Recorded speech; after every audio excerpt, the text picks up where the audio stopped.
अस्सलाम वालेकुम बच्चों, आज हम लोगों ने चैप्टर 19 फिजिकल ऑप्टिक्स में दो आगे टॉपिक पढ़ना है। एक है न्यूटन रिंग्स और दूसरा है माइकलसन इंटरफेरोमीटर।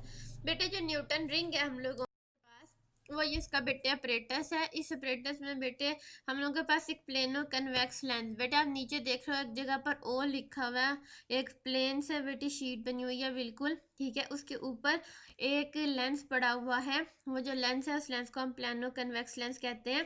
इसकी फोकल लेंथ बेटे बहुत ज़्यादा होती है और इसको हम लोग एक प्लेन ग्लास जिसके नीचे वो प्लेन ग्लास है उसके साथ इन कॉन्टैक्ट रखते हैं।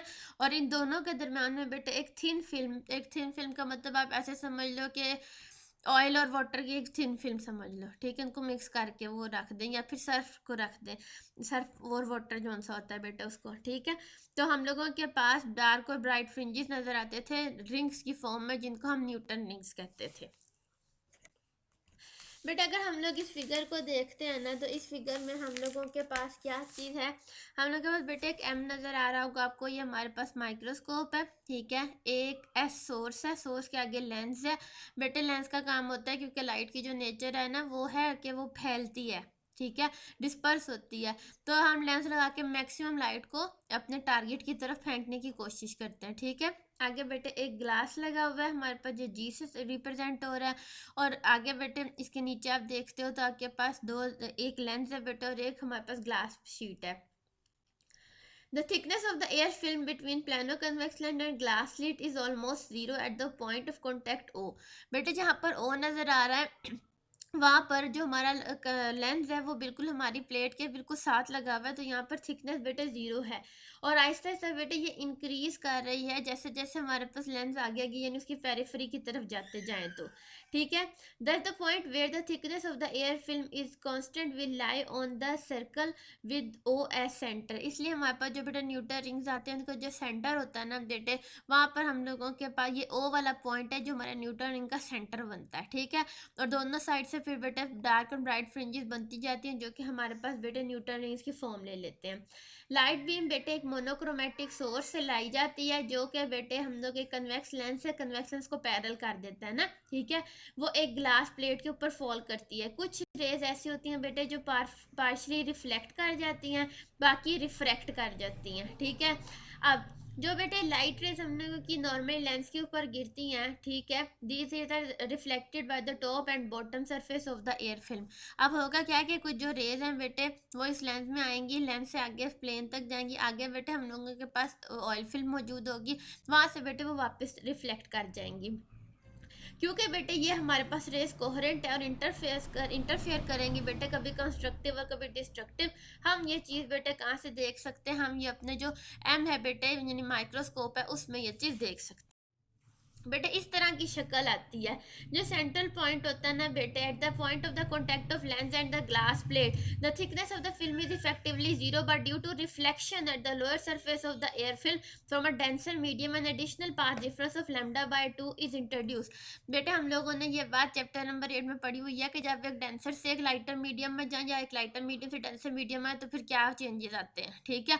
तो वो यहाँ पर इसी बात का जिक्र कर रहा है कि हम लोगों के पास क्योंकि जो रिफ्लेक्शन है वो हमारे पास एक लाइटर से एक डेंसर मीडियम की तरफ गई है, तो इसलिए यहाँ पर एक हमारे पास λ/2 का या इंट्रोड्यूस हो जाता है फेस शिफ्ट। और λ/2 आपको पता है डिस्ट्रक्टिव होती है, इसलिए हम लोगों के पास जो सेंट्रल फ्रिंज होती है वो हमेशा बेटे डार्क आती है। ये लिखा हुआ बेटा, at the point of contact of lens and the glass plate the thickness of the film is effectively zero, but due to reflection of the lower surface of air film from the denser medium an additional path difference of λ/2 is introduce, consequently the central Newton ring is dark due to the destructive interfere.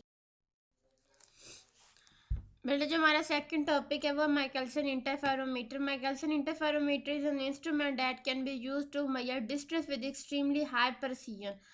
यानी बेटा ये हमारे पास एक ऐसा instrument है जिससे हम distance measure कर सकते हैं, जिसमें बहुत कम गलती के चांसेस होते हैं। Albert Michelson device this instrument in 1881 using the idea of interference of the light rays. Light rays की जो इंटरफेरेंस है वो इसका वर्किंग प्रिंसिपल है। अब बेटे इसमें हम लोगों के पास क्या होता है कि एक सोर्स होता है, ठीक है बच्चे। सोर्स के सामने हमारे पास एक प्लेट है G1, ठीक है, उसके पीछे एक प्लेट है G2, एक मूवेबल मिरर है M और दूसरा मूवेबल मिरर है M2, जो सॉरी दूसरा फिक्स्ड मिरर है। जो मूवेबल है वो M1 है और जो फिक्स्ड है वो M2 है, ठीक है। और आई ह्यूमन आई आपको नज़र आ रही है। सोर्स से बेटे लाइट है वो जाएगी प्लेट G1 के पास, जिसमें से पार्शली रिफ्लेक्ट हो जाएगी और पार्शली ट्रांसमिट हो जाएगी, ठीक है।